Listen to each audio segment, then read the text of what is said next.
Hi குடேஸ், நம்ம இன்றைக்கி பார்க்க போகிற கதை அன்பே வாழ்வின் ஆதாரம். வாங்க பார்க்கலாம். மதீனா நகரில் தெருவில் சீடர்களோட நடந்தார் நபிகள் நாயகம். வழியில் இருக்கிற ஒரு தோட்டத்தில் யாரோ முணங்குற சத்தம் கேட்குது. சுற்றி முற்றி பார்க்குறாரு, யாருமே அவர் கண்ணுக்கு தென்படலை. பக்கத்தில் இருந்த மரக்கிளைகளை விலக்கியப்ப கொஞ்சம் தூரத்தில் எலும்பும் தோலுமா ஒரு ஒட்டகம் நிற்கிறது அவருக்கு தெரிஞ்சது. அது பக்கத்தில் போகிறாரு. சீடர்களுமே அவரை பின்தொடர்ந்து போகிறாங்க. ஒட்டகத்தை நெருங்க நெருங்க முனங்கல் சத்தம் அதிகரிக்குது. அன்போட தடவி கொடுத்து அதனோட கண்ணீரை தொடச்சி விட்றாரு. பசியால் தவிச்சு அது தன் தலையை நாயகத்தின் பக்கம் சாய்க்குது. அதனோட கண்களை உத்து பார்த்து அவர் ஏதோ புரிஞ்சது மாதிரி சீடர்கள் மூலம் ஒட்டகத்தின் உரிமையாளரை வரவழைக்கிறாரு. அவரும் வர்றாரு. இந்த ஒட்டகம் உங்களுடைய தானே அப்படின்னு கேட்குறாரு. அவரும் ஆமாம் ஐயா அப்படின்னு சொல்கிறாரு.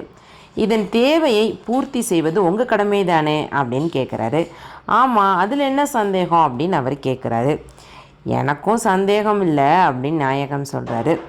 உரிமையாளர் குழப்பத்தோடு பார்க்குறாரு. இந்த ஒட்டகம் இளமை காலத்தில் கடுமையாக உழைச்சது தானே அப்படின்னு கேட்குறாரு. அவருமே ஆமாம் அப்படிங்கிறாரு. அப்போ தேவையான உணவை கொடுத்துருப்பீங்கள்ல அப்படின்னு கேட்குறாரு. ஆமாம் அப்படின்னு சொல்கிறாரு. அப்புறம் ஏன் இதை ஒதுக்குறீங்க? வயசாயிடுச்சுங்கிறனாலையா, எதுக்கும் உபயோகம் இல்லைங்கிறனாலையா அப்படின்னு கேட்குறாரு. இதை கேட்டதுமே உரிமையாளர் பேச முடியாமல் தலை குனிகிறாரு.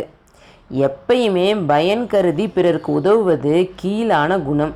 அதிலும் வாயில்லாத ஜீவன்கிட்ட சுயநலத்தோடு இருக்கிறது பாவத்தின் பாவம் அப்படின்னு சொல்கிறாரு. இதை கேட்டதுமே உரிமையாளருக்கு தான் செஞ்ச தவறு புரிய வருது. மன்னிப்பு கேட்குறாரு. உங்ககிட்ட நான் மன்னிப்பை எதிர்பார்க்கல, வாழ்வின் ஆதாரமான அன்பை மட்டும்தான் எதிர்பார்க்கிறோம் அப்படின்னு சொல்லிட்டு ஒட்டகத்தின் நெத்தியில் நாயகம் முத்தமிடுறாரு. ஹாய் குடேஸ், உங்களுக்கு இந்த கதை பிடிச்சிருந்ததா? இந்த கதையில் வர்ற மாதிரி தான் நம்மளை சுற்றி இருக்கிறவங்க கிட்ட ஏதாவது தேவை இருந்தால் தான் நம்ம பேசவே செய்கிறோம்.